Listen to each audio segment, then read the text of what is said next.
नमस्कार। दिन भर की हर खबर से आपको करने खबरदार मैं हूं श्वेता सिंह। हमले की धमकियां, युद्ध का माहौल, मीडिया के जरिए प्रोपेगेंडा, सीमा पर सैनिकों की पत्थरबाजी। चीन ने डोकलाम को लेकर क्या क्या नहीं किया, लेकिन 71 दिन बाद चीन की अकड़ की जगह अक्ल ठिकाने लगी। डोकलाम पर बात से ही बात बनी है। यह भारत ने चीन को समझा दिया है। आग उगल रहे चीन को किस तरह से भारत ने कूटनीतिक तौर पर पानी पिला दिया। आज खबरदार में सबसे पहले विश्लेषण चीन पर भारत की सबसे बड़ी कूटनीतिक जीत की, जिसमें भारत ने बता दिया कि वो भी बिना गोली चलाए जीतना जानता है। भारत से टकराव के 71 दिनों ने चीन की अकड़ निकाल दी है।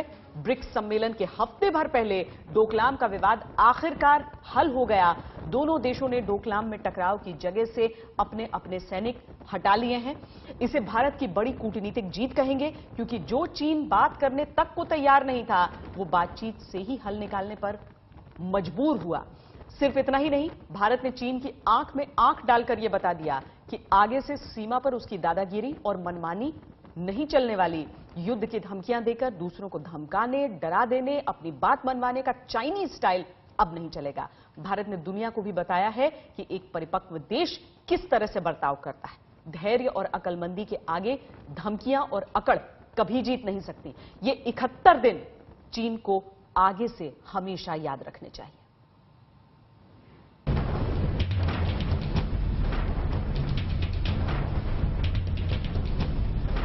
पिछले 40 साल में भारत और चीन के बीच में बॉर्डर डिस्प्यूट को लेकर के कभी भी एक भी गोली नहीं चली है।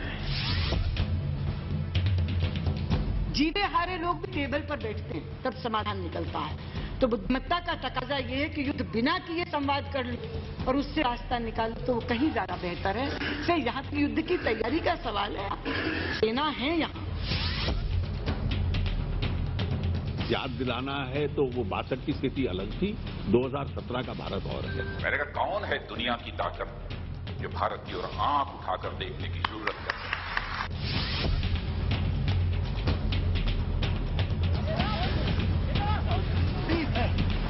सिक्किम बॉर्डर के पास डोकलाम 71 दिन उस चीन की आंख में आंख डालकर खड़े भारत के 350 सैनिक, जो चीन 71 दिन में न जाने कितनी बार युद्ध की धमकियां दे चुका था। ऐसा दिखा रहा था जैसे वो कल ही भारत पर हमला कर देगा। अकड़ ऐसी थी कि कोई भी बात करने को तैयार नहीं था, लेकिन 71 दिन बाद आखिरकार जीता वही जिसके पास धैर्य था, जिसके पास अक्लमंदी थी, जिसमें अहंकार के सामने न झुकने का साहस और जज्बा था। डोकलाम में चीन की धमकियां और अकड़ हार गई।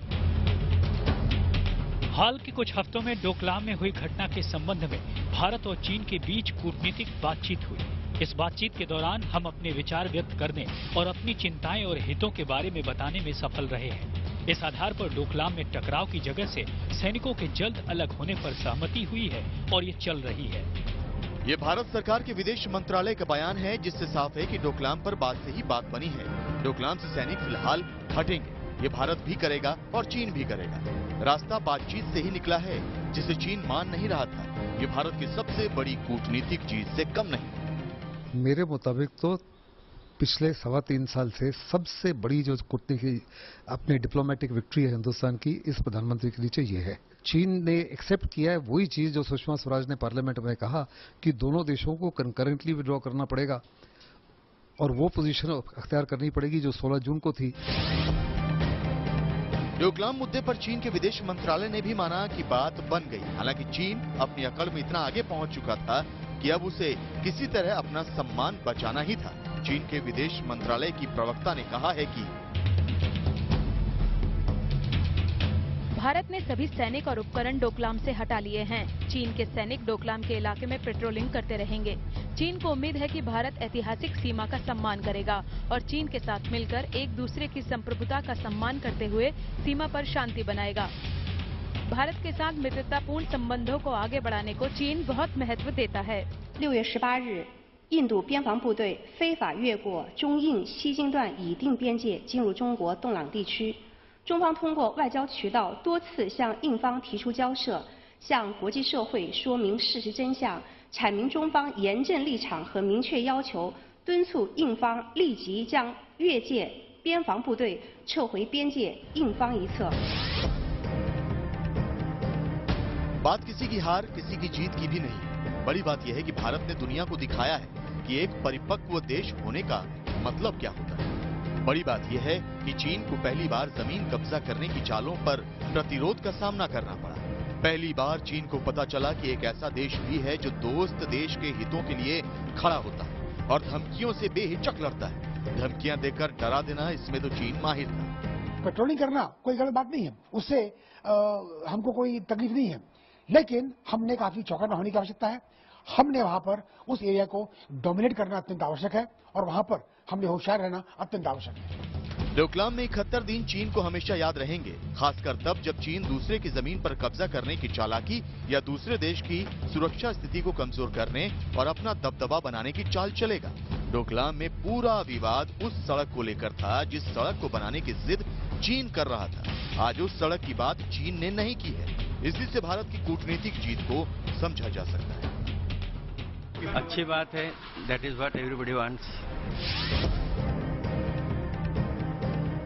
डोकलाम में चीन को आखिरकार क्या शर्तें मानने पर भारत ने मजबूर कर दिया, किस तरह से भारत ने चीन के लिए सम्मान बचाने का एक रास्ता भी दिया, किस तरह से डोकलाम पर भारत ने यह भी संकेत दिया कि आगे चीन ने कुछ किया तो फिर वही होगा जो 71 दिन में हुआ है, ये हम आपको आगे बताएंगे। लेकिन कूटनीतिक हार जीत से कहीं ज्यादा ये अच्छी खबर चीन और भारत के रिश्तों के लिए है, क्योंकि डोकलाम में विवाद के बीच चीन में ब्रिक्स सम्मेलन के लिए प्रधानमंत्री नरेंद्र मोदी का चीन जाना तय नहीं था। डोकलाम पर बात बन जाने से मोदी का चीन जाना तय दिख रहा है। ये सही है कि चाइना के साथ, जैसे रशिया को चाइना के साथ बॉर्डर डिस्प्यूट है, हमें भी बॉर्डर डिस्प्यूट है, लेकिन पिछले 40 साल में भारत और चीन के बीच में बॉर्डर डिस्प्यूट को लेकर के कभी भी एक भी गोली नहीं चली है। चीन को डोकलाम के मुद्दे पर भारत से सीखना चाहिए कि बड़े देश किस तरह से बर्ताव करते हैं। चीन ने तो 71 दिन में युद्ध का पूरा माहौल बना दिया था, लेकिन भारत ने इन 71 दिनों में एक भी दिन ऐसा नहीं था जिसमें किसी उकसावे की बात की हो।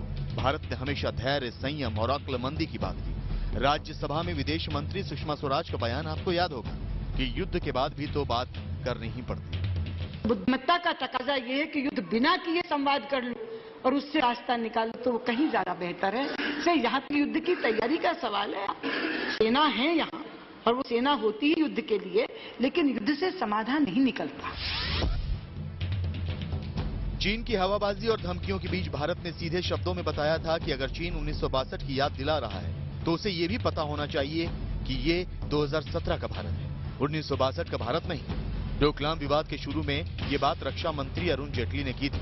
विवाद हल होने से कुछ दिन पहले गृह मंत्री राजनाथ सिंह ने चीन को संदेश दिया था।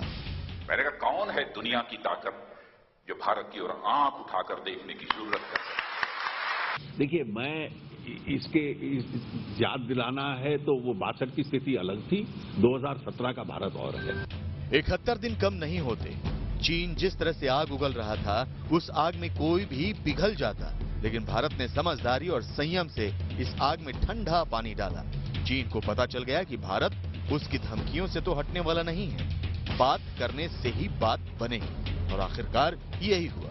इससे अच्छी खबर कोई दूसरी नहीं हो सकती है। आखिरकार 2 महीने से ज्यादा वक्त से डोकलाम में तनातनी के बीच चीन और भारत की सेनाएं पीछे हटनी शुरू हो गई हैं।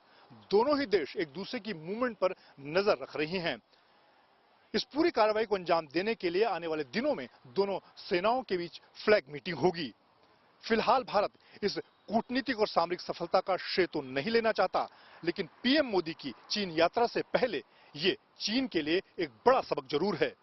मंजीत नेगी, दिल्ली, आज तक। डोकलाम पर सीक्रेट तरीके से कैसे बातचीत हुई, कैसे डिप्लोमेटिक बातचीत के जरिए चीन मजबूर हो गया डोकलाम में भारत की कूटनीतिक विजय की इनसाइड स्टोरी हम आपको बताते हैं। चीन पहले तो डोकलाम पर किसी तरह की बातचीत करने के लिए तैयार नहीं था। चीन का कहना था कि पहले भारत सैनिक हटाए फिर कोई बातचीत हो सकती है। भारत का रुख था कि डोकलाम पर कूटनीतिक बातचीत के बाद ही सैनिक हटेंगे। बातचीत की शुरुआत तब हुई जब राष्ट्रीय सुरक्षा सलाहकार अजीत डोवाल चीन गए। ब्रिक्स मीटिंग के दौरान अजीत डोवाल चीन के राष्ट्रीय सुरक्षा सलाहकार से मिले। टकराव के बीच ही दोनों राष्ट्रीय सुरक्षा सलाहकारों के बीच फोन पर बातचीत होती रही।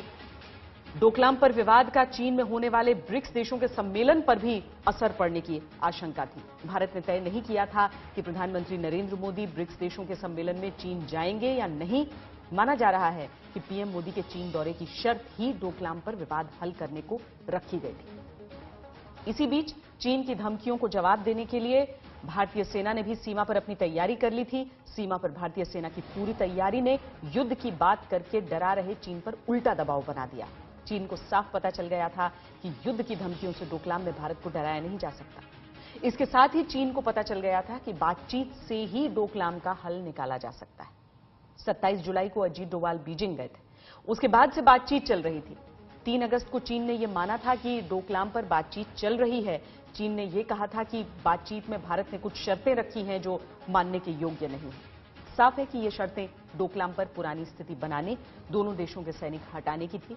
आखिरकार डोकलाम का हल निकला तो टकराव की जगह से सैनिक हटाने पर सहमति हुई। डोकलाम पर टकराव फिलहाल टल गया है, बात बन गई है। यह भारत और चीन दोनों देशों के रिश्तों के लिए अच्छी खबर है। चीन के लिए परेशानी यह भी थी कि ब्रिक्स का सम्मेलन चीन में होने वाला है। डोकलाम का विवाद चल रहा था। भारत ने पीएम मोदी के दौरे के बारे में तय नहीं किया। इससे चीन को आशंका थी कि क्या मोदी चीन आएंगे भी या नहीं। ब्रिक्स सम्मेलन से ठीक पहले डोकलाम विवाद का हल निकल जाना इस तरफ बड़ा संकेत है कि अब पीएम मोदी के चीन दौरे के बारे में कोई आशंका नहीं है। डोकलाम पर भारत और चीन के बीच जो सहमति हुई है वो भारत की बड़ी जीत कैसे है ये भी हम आपको बताते हैं, क्योंकि सैनिक हटाने का मतलब चीन की जीत से भी निकाला जा सकता है, जो कि चीन कर भी रहा है। लेकिन ये भारत की जीत इसलिए है क्योंकि डोकलाम में टकराव की जगह से सिर्फ भारत नहीं बल्कि चीन के भी सैनिक हटेंगे। ये भारत की बड़ी जीत है। भारत ने डोकलाम पर समझौते में सैनिकों के डिसएंगेजमेंट यानी जगह से अलग होने की बात की है। इसका मतलब यह है कि भारत डोकलाम से अस्थायी तौर पर हट रहा है। अगर आगे चीन कुछ करेगा तो फिर भारत आ सकता है। डोकलाम में विवाद की असली वजह वो सड़क है जो चीन बनाना चाह रहा है। अब वो सड़क चीन नहीं बना पाएगा। चीनी सेना ने डोकलाम में सड़क बनाने का काम करके यथास्थिति को तोड़ा था और ये विवाद खड़ा किया था। दोनों देशों के बयान में इस सड़क का कोई जिक्र नहीं है, यानी चीन को यह सड़क बनाने का सपना छोड़ना होगा। चीन के लिए बड़ी बात यह है कि भारत ने परिपक्व देश के तौर पर चीन को अपना सम्मान बचाने का एक रास्ता भी दिया है। टकराव की जगह से दोनों देश के सैनिक हटे, लेकिन चीन भारत के सैनिक हटने की बात अपने देश में प्रचारित कर रहा है। यह स्वाभाविक है क्योंकि चीन ने डोकलाम पर कोई समझौता न करने की जिद में खुद को कैद कर लिया था, जिससे निकलने का यही रास्ता था। क्योंकि वो सार्वजनिक तौर पर यह स्वीकार कैसे कर सकता है कि डोकलाम में टकराव की जगह से चीन के सैनिक भी हटे हैं। डोकलाम के मुद्दे पर कूटनीतिक जीत के मायने क्या हैं, ये अब हम आपको बताते हैं। पहली बात, चीन को सीधा संदेश मिल गया है कि भारत अपने हितों के लिए, अपने दोस्त देशों के लिए टकराने से हिचकेगा नहीं। दूसरी बात, चीन को सीधा संदेश मिल गया है कि सीमा पर उसकी मनमानी या धमकियां अब चलने वाली नहीं है। तीसरी बात, भारत ने यह भी संदेश दे दिया कि अगर चीन ने आगे डोकलाम में हालात बदलने की कोशिश की तो भारत फिर से जाने में हिचकेगा नहीं। चौथी बात, भारत ने दुनिया को बताया कि युद्ध की धमकियां देते देश और धैर्य से बात करते देश का फर्क क्या होता है। पांचवी बात, भारत ने दुनिया को बताया कि वो बिना किसी टकराव के, बिना किसी उकसावे के बातचीत से हर मुद्दा हल करने में सक्षम है। इसे एक बात तो साफ है कि चीन की धमकियां चाइनीज सामान की तरह हैं। ये डोकलाम के जरिए भारत ने उन सभी देशों को बता दिया है जिन देशों से चीन जमीन को लेकर लड़ता रहा है, उनको धमकाता रहा है, उनकी जमीन पर धीरे धीरे कब्जा करता रहा है। यहां पर हम आपको भारत के राष्ट्रीय सुरक्षा सलाहकार अजीत डोवाल की वो पुरानी बात याद दिलाते हैं जो हम पहले ही खबरदार में आपको बता चुके हैं, जिसमें आज के दौर में खतरा उठाने के साहस की बात की गई थी। इसे चीन के संदर्भ में आज सुनना बहुत दिलचस्प है। ये कन्वेंशनल वार रिप्लेस कर रही है एक दूसरी तरह की लड़ाई को। एक है स्ट्रैटेजिक वारफेयर जो मनोबल की लड़ाई है कि क्या आपके अंदर में खतरा लेने की ताकत है, लड़ेगा कोई नहीं इससे, लेकिन जो ब्लिंक करेगा पहले वो हार जाएगा। जो क्रिकेट के मैदान पर छक्का नहीं अट्ठा मारता था, जो फिल्मों में शेर के मुंह में हाथ डालकर उसके दांत गिनने की बात करता था, जिसकी एक आवाज पर लाखों लोग मरने मारने पर उतारू हो जाते थे, वो बलात्कारी बाबा गुरमीत राम रहीम कैदी नंबर 1997 बनकर साल 2037 तक जेल में अपना डेरा जमाएगा। क्योंकि आज जेल में लगी सीबीआई अदालत ने रेप के दोषी गुरमीत राम रहीम को 20 साल बामशक्कत जेल की सजा सुनाई, जिसे सुनकर गुरमीत राम रहीम की बोलती बंद हो गई। अरबों खरबों रुपए के साम्राज्य वाला राम रहीम कानून के आगे रहम की भीख मांगने लगा, जिसके बारे में विस्तार से हम आपको आगे बताएंगे। पहले आपको सीबीआई कोर्ट के उस फैसले की बड़ी बातें बताते हैं जिसने गुरमीत राम रहीम को बलात्कारी बाबाओं की लाइन में खड़ा कर दिया। रोहतक की सुनारिया जेल में लगी सीबीआई अदालत ने राम रहीम को रेप के 2 अलग अलग मामलों में 10-10 साल जेल की सजा सुनाई है।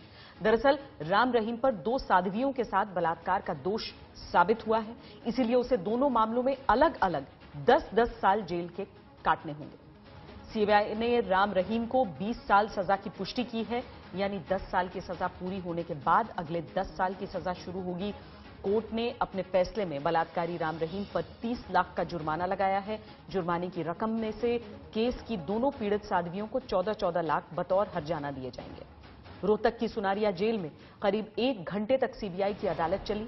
इस दौरान सीबीआई जज के सामने आते ही राम रहीम रोने लगा। फिर क्या हुआ, राम रहीम का पूरा कोर्ट रूम ड्रामा आपको विस्तार से बताते हैं।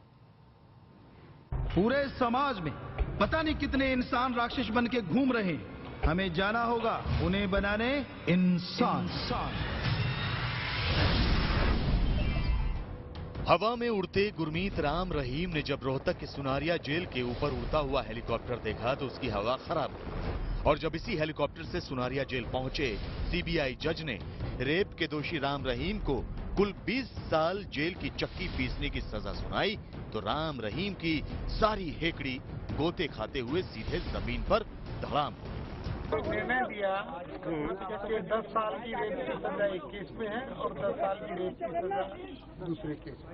सर वापस बोल दीजिए, सर फिर से बोल दीजिए। और उसके बाद उन्होंने ये भी कहा कि 15 लाख रुपए फाइन एक मैटर में और दूसरे में भी 15 लाख रुपए, 14 लाख रुपए लड़कियों को देना, लड़की को देना कंपनसेशन, दूसरे केस में भी 14 लाख रुपए लड़की को कंपनसेशन। टोटल कितने साल की जेल? टोटल 10 साल, total This is a judgment on expected lines. The maximum sentence has been awarded, and the facts and circumstances of this case also require the maximum sentence to be given because the facts are extremely shocking and full of immoral conduct. Particularly from a person who is regarded as guru, spiritual guru.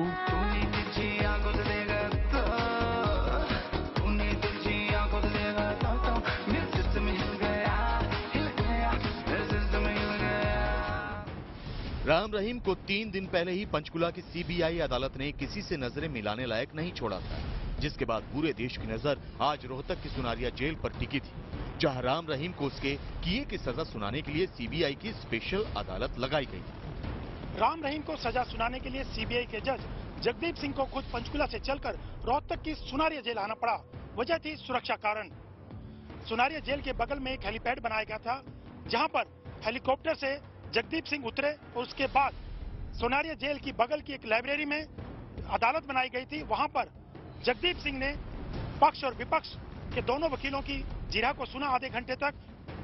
सालों से राम रहीम अपने अंध भक्तों के किए की सजा मुकर्रर करता आया है और फैसले सुनाता आया है, लेकिन आज कानून के सामने उसकी पेशी थी। ठीक 2:30 पर कोर्ट की कार्यवाही शुरू हुई। स्पेशल सीबीआई जज जगदीप सिंह ने दोनों पक्षों के वकीलों को अपनी अपनी बात रखने के लिए 10-10 मिनट का वक्त दिया। सीबीआई ने अपना पक्ष रखते हुए रेप के आरोपी राम रहीम को अधिकतम सजा यानी उम्र कैद देने की अपील की। सीबीआई की दलील थी कि ये सिर्फ रेप केस नहीं बल्कि भरोसा तोड़ते हुए लगातार यौन शोषण किए जाने का मामला है। इसके बाद राम रहीम के वकीलों ने कहा कि राम रहीम समाज सेवी है, इसलिए उनके साथ नरमी बरती जानी चाहिए। उन्होंने कहा कि राम रहीम ने लोगों की भलाई के लिए काम किया है। राम रहीम ने सफाई अभियान और रक्तदान जैसे सामाजिक कार्य किए हैं, इसलिए उन्हें सजा में छूट मिलनी चाहिए। राम रहीम की कोई भी दलील अदालत में नहीं चल पाई और सीबीआई कोर्ट ने राम रहीम को 2 साध्वियों के यौन शोषण के आरोप में अलग अलग 10-10 साल की सजा का ऐलान कर दिया। सुनारिया जेल की बगल की लाइब्रेरी में बनाई गई विशेष अदालत में राम रहीम के वकील एसके गर्ग और सीबीआई के वकील के बीच तकरीबन आधा घंटा बाद विवाद हुआ सजा को लेकर के। राम रहीम के वकील एस के गर्ग का कहना था कि राम रहीम ने बहुत से सामाजिक कार्य किए हैं और खून डोनेट किया है आर्मी के लिए। उनकी कमर में दर्द रहता है, उनका स्वास्थ्य भी ठीक नहीं है। उनकी उम्र को देखते हुए और उनके जनहित कार्यों को देखते हुए उनको कम से कम सजा दी जानी चाहिए। जबकि सीबीआई के वकील का मानना था कि बहुत गंभीर अपराध राम रहीम ने किया है, इसलिए उनको उम्र कैद दी जानी चाहिए। सीबीआई के जज जगदीप सिंह का मानना था कि ये गंभीर अपराध है। जिस राम रहीम की खातिर उसके लाखों अंध भक्तों ने हरियाणा में आग लगा दी, लाठी डंडे और तलवारें लहरा दी, मरने मारने पर उतारू हो गए, वो ढोंगी राम रहीम सजा सुनने से पहले ही कोर्ट के सामने हाथ जोड़कर रहम की भीख मांग रहा था। लाखों लोगों से पिताजी कहलाने वाला गुरमीत राम रहीम आंखों में आंसू भरकर कटघरे में खड़ा था। रोते रोते राम रहीम कम से कम यानी 7 साल की सजा देने की गुहार लगा रहा था और बार बार 7 साल रट रहा था। कोर्ट ने जैसे ही उसे 20 साल की सजा सुनाई, गुरमीत राम रहीम कुर्सी पकड़कर रोने लगा। सुनारिया जेल में जैसे ही अदालत की कार्रवाई शुरू हुई तो दोषी राम रहीम को कमरे के अंदर बुलाया गया। उसके साथ साथ उसके वकील भी थे, लेकिन राम रहीम के हाथ कांप रहे थे, चेहरे से हवाइयां उड़ी हुई थी। और जैसे ही वो कटघरे में खड़ा हुआ और जिरह शुरू हुई, उसके कपकपाते हाथ और उसकी आंखों से आंसू बहने लगे। 2 बार उसने हाथ भी जोड़े, जज की तरफ देखा और जज से ये भी कहा कि मुझे माफ कर दीजिए। उसके बाद राम रहीम जमीन पर बैठ गया। कुल मिलाकर जो राम रहीम कल तक लोगों को आशीर्वाद देने के लिए हाथ उठाता था, आज जज के सामने अपने गुनाहों की माफी के लिए हाथ जोड़े खड़ा रहा। शुक्रवार को राम रहीम को दोषी साबित करने के कोर्ट के फैसले के बाद जिस तरह पूरे हरियाणा में उसके समर्थकों ने उत्पात मचाया था, शुक्र है कि हाईकोर्ट की फटकार के बाद हरियाणा सरकार ने आज के दिन के लिए सुरक्षा के कड़े इंतजाम किए थे। सुनारिया जेल से करीब 2 किलोमीटर दूर ही लोगों को रोक दिया गया था। सुनारिया जेल के बाहर 7 स्तर की सुरक्षा के इंतजाम किए गए थे। बिना इजाजत किसी भी शख्स के सुनारिया जेल के पास नजर आने पर शूट एट साइट के आदेश दिए गए थे। जेल के 5 किलोमीटर के दायरे में पुलिस और सिक्योरिटी का सख्त पहरा था। रोहतक में पैरामिलिट्री फोर्स की 23 कंपनियां तैनात की गई थी। हालांकि सिरसा के फुलका गांव में डेरा समर्थकों ने 2 कार में आग लगा दी, लेकिन अब राम रहीम का खेल खत्म हो चुका है। उसके अंध भक्तों की आंख खुलने लगी है। जो लोग कल तक राम रहीम के आगे नतमस्तक होते थे, वो अब खुद राम रहीम को फर्जी बाबा बता रहे हैं। मैंने कभी डिफेंड नहीं किया, मेरा डिफेंड करने का कोई कारण नहीं है।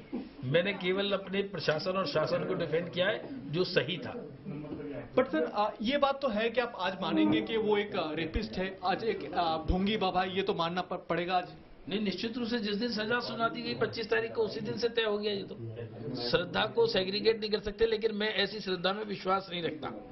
मेरा कहना है कि ऐसे लोगों से बचना ही चाहिए। अपनी गुफा को अय्याशी का अड्डा बनाने वाला राम रहीम अब 20 साल जेल की कोठरी में चक्की पीसेगा। रेप का दोषी राम रहीम अब न राम रहा और न ही रहीम। अब उसकी नई और असली पहचान उजागर हो गई है और वो पहचान है कैदी नंबर 1997। जो कल तक संत राम रहीम था, अब सुनारिया जेल का कैदी है। जो कल तक आलीशान महल में रहता था, अब जेल की बैरक में रहेगा। कैदियों के कपड़े पहनेगा और कैदियों के साथ भोजन करेगा। लेकिन सवाल ये खड़ा होता है कि जो करोड़ों रुपए की सल्तनत राम रहीम ने खड़ी की थी, अब उसका उत्तराधिकारी कौन होगा और राम रहीम का भविष्य क्या होगा? कैमरामैन मनोज सांगवान के साथ सत्येंद्र चौहान, रोहतक, आज तक। जो गुरमीत राम रहीम अपने खिलाफ एक शब्द भी नहीं सुनना पसंद करता था, जिस गुरमीत राम रहीम ने अपना मजाक बनाने पर कॉमेडियन कीकू शारदा को जेल की हवा खिलवा दी थी, जिस गुरमीत राम रहीम की दर पर बड़े बड़े नेता हाजिरी देने आया करते थे, अब उस गुरमीत राम रहीम का परमानेंट पता जेल की 4 दीवारी हो गया है। और इसका बड़ा श्रेय सीबीआई के जज जगदीप सिंह को जाता है। जज जगदीप सिंह का करियर बहुत लंबा नहीं है, लेकिन उनकी काबिलियत की वजह से हाईकोर्ट ने एक ही पोस्टिंग के बाद उन्हें सीबीआई कोर्ट का जज बना दिया। जज जगदीप सिंह ने साल 2000 में पंजाब यूनिवर्सिटी से लॉ की डिग्री हासिल की थी। जुडिशियल सर्विस में आने से पहले वो पंजाब हरियाणा कोर्ट में वकालत करते थे। 2000 से लेकर 2012 तक उन्होंने कई सिविल और क्रिमिनल केसेस लड़े। जगदीप सिंह 2012 में हरियाणा जुडिशियल सेवा में शामिल हुए थे। जगदीप सिंह एडिशनल डिस्ट्रिक्ट जज यानी एडीजे रह चुके हैं। पंजाब हरियाणा हाई कोर्ट ने उन्हें पिछले साल ही स्पेशल सीबीआई कोर्ट में जज नियुक्त किया था। हरियाणा के कानूनी हलकों में जज जगदीप सिंह के फैसलों की गूंज लंबे वक्त से रही है। सितंबर 2016 में उन्होंने एक सड़क हादसे में घायल 4 लोगों की जिंदगी बचाई थी, जब एम्बुलेंस आने में देर होने पर जज जगदीप सिंह ने खुद ही घायलों को अस्पताल पहुंचाया था। रेप के आरोपी राम रहीम को 20 साल जेल की सजा सुनाकर जज जगदीप सिंह का नाम अब देश के बच्चे बच्चे की जुबान पर है। गुरमीत राम रहीम कोई पहला बाबा नहीं है जिस पर बलात्कार जैसे संगीन आरोप साबित हुए हैं और उसे जेल की सजा सुनाई गई है। ऐसे बाबाओं की फहरिस्त लंबी है। इस मुद्दे पर इस वक्त योग गुरु रामदेव हमारे साथ जुड़ रहे हैं। देश भर में लाखों करोड़ों लोग धर्मगुरुओं में अटूट आस्था रखते हैं। स्वामी, क्या आपको लगता है कि गुरमीत राम रहीम के खिलाफ जो कोर्ट का फैसला आया है उसने लोगों की आस्था को तोड़ा है? देखिए, ये बहुत दुर्भाग्यपूर्ण है कि पिछले करीब 10 सालों से देख रहा हूं, हर 3-4 साल में कोई ना कोई ऐसा एक बड़ा कलंक हमारे धर्म, अध्यात्म और संस्कृति के नाम पर लगता है। उससे मन आहत जरूर होता है, लेकिन कभी भी कोई व्यक्ति अपने दुष्चरित्र के कारण से किसी परंपरा पर दाग लगाता है तो समूह को टारगेट नहीं करना चाहिए। कोई एक हिंदू, कोई एक मुसलमान, कोई एक सिख, कोई एक ईसाई, कोई एक मीडिया का व्यक्ति, कोई एक जो है कॉर्पोरेट का व्यक्ति, कोई एक पॉलिटिक्स का व्यक्ति या कोई धर्म मत संप्रदाय का व्यक्ति यदि कोई गलत करता है तो हमको उसको इंडिविजुअली देखना चाहिए, समूह के ऊपर कभी भी नहीं लेना चाहिए। क्योंकि आज भी इस देश में चाहे हिंदू हमारे संत है, चाहे जैन संत हैं, चाहे बौद्ध संत हैं, ऐसे लाखों लाखों संत हैं जो प्रामाणिकता से, पवित्रता से जीवन को जी रहे हैं। लेकिन ऐसे भी मामले हमारे सामने आते रहते हैं। उससे जरूर एक बार को आस्थाओं पर चोट जरूर लगती है, लेकिन हमारी संस्कृति की जड़ें इतनी गहरी हैं, इन झंझावातों को सह लेती हैं, लेकिन ये अशोभनीय जरूर है। स्वामी जी, इस बात से तो मैं इत्तेफाक रखती हूं, क्योंकि कई ऐसे स्वामी हैं, कई ऐसे बाबा हैं जिनका नाम शायद लोग नहीं जानते हों, लेकिन वो सेवा में जुटे रहते हैं। लेकिन इस मामले की अगर हम बात करें, पहली बार ऐसा नहीं हुआ है। इससे पहले रामपाल के साथ हुआ, आसाराम बापू के साथ हुआ। धर्मगुरु का चोला ओढ़ते हैं लेकिन आस्था से खिलवाड़ करते हैं। ह्यूमन वीकनेस एक शब्द बोला जाता है अंग्रेजी में। मानवीय दुर्बलताओं में सबसे बड़ी 2 दुर्बलताएं हैं, एक काम की दुर्बलता और दूसरी जो है वो लोभ की दुर्बलता। और अकाम होना और अलोभ होना हमारे यहां सबसे बड़ी उपलब्धि माना जाता है, लेकिन व्यक्ति इसमें बहता है। और सन्यास का मतलब ही होता है इनके पास जाना। यह सच है कि सभी क्षेत्रों में इस तरह से गिरावट देखी जाती है, लेकिन धर्म के क्षेत्र में जो कम से कम जिनके प्रति करोड़ों लोगों की आस्था है, उन लोगों को तो यह सोचना चाहिए कि जो तुम कर रहे हो उससे एक व्यक्ति नहीं, एक पूरी संस्कृति, एक पूरी सभ्यता, एक पूरी कायनात, एक बहुत बड़ा समाज उससे प्रभावित होता है। उसकी आस्थाओं पर एक बहुत गहरी चोट लगती है। मुझे लगता है जो शिखर पर पहुंचे लोग हैं उनको बहुत संभल के चलना चाहिए। पर ये जो नेताओं का डेरों के साथ कनेक्शन है, बाबाओं के साथ, क्योंकि ये लोग वोट स्विंग कर सकते हैं, बहुत सारे जो इनके अनुयायी होते हैं वो वोटर में तब्दील होते हैं। आपको लगता है कि नेता बाबाओं का फायदा उठाते हैं और बाबा नेताओं का फायदा उठाते हैं? इस बात से क्या इनकार कर सकते हैं आप? ये खाली हिंदुओं के साथ नहीं है, हमारे एक एक मुल्ला मौलवी हैं, चाहे हमारे ईसाइयों के फादर हैं, जिसकी प्रसिद्धि है उसके पीछे जहां पर चाहे वो सोशल पावर है, इकोनॉमिक पावर है या स्पिरिचुअल पावर है, वहां पॉलिटिकल पावर, ये तो एक दूसरे के साथ कनेक्ट होती हैं। लेकिन पावरफुल होना गलत बात नहीं है। मैं तो कहता हूं जो बुरे लोग हैं उनसे ज्यादा पावरफुल सच्चे अच्छे लोगों को होना चाहिए, सोशली भी, इकोनॉमिकली भी, पॉलिटिकली भी, स्पिरिचुअली भी। लेकिन उस पावर के नशे में, पावर तो वो पॉलिटिकल मामले में कहा जाता है कि पावर हमेशा करप्ट होती है, लेकिन जो स्पिरिचुअली जो लोग पावरफुल होते हैं उनको तो इन चीजों से बहुत ऊपर उठना चाहिए। बहुत धन्यवाद हमसे बातचीत करने के लिए स्वामी रामदेव।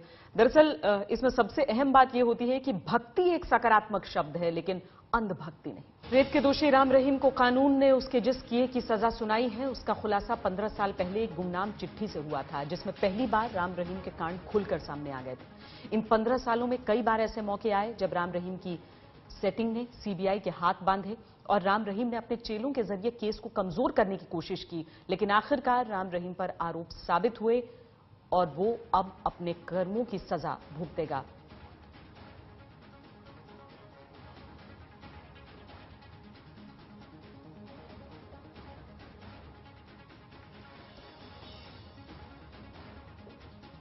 वैसे गुरमीत राम रहीम के वकील अभी शांत नहीं बैठने वाले, अभी उसके सामने कई विकल्प खुले हुए हैं। गुरमीत राम रहीम सीबीआई कोर्ट के फैसले को पंजाब और हरियाणा हाई कोर्ट में चुनौती दे सकता है। हाई कोर्ट में सजा पर स्टे लेकर जमानत देने की मांग कर सकता है। गुरमीत राम रहीम खराब सेहत और दूसरे कारणों के आधार पर अंतरिम जमानत की मांग कर सकता है और हाई कोर्ट से राहत न मिलने के बाद वो सुप्रीम कोर्ट में याचिका दाखिल कर सकता है।